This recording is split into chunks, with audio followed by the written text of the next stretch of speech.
Yesterday is gone, and tomorrow may never be mine. One day at a time. I did not think at the time that that fire was really going to jump from Eaton Canyon. You know, I just didn't anticipate, because in 50 years there's never been anything like that. In fact, even in 60 years there hasn't been that kind of fire up there in Altadena. So, but I hung around trying to, honestly, I was outside trying to water down the house and didn't want to leave. Embers started to fall. You could see them hitting the ground. And I looked at my house and I said, well, there's nothing more I can do. I've watered down the sides. I've watered the back. Here's what's left.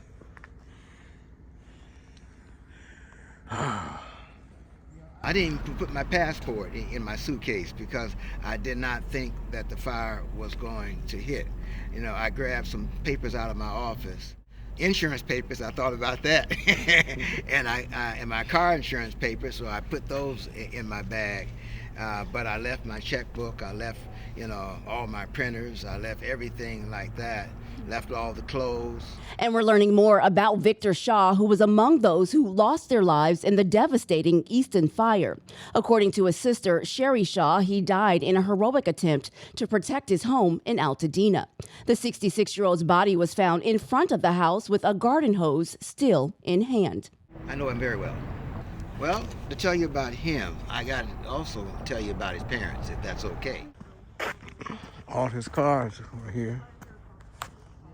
When I came there, his parents was there, and they were growing up, you know. I guess in 81 years, you see a lot. He was younger than Victor was, but him and his sister were living in the house. They grew up there.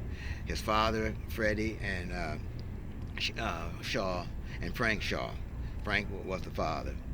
And he took great pride in maintaining his house. My son was with me, and he kept looking, and he looked down, and he saw Victor lying in front of his house. This is where he made his last stand, holding his water hose, fighting for his house. Right here.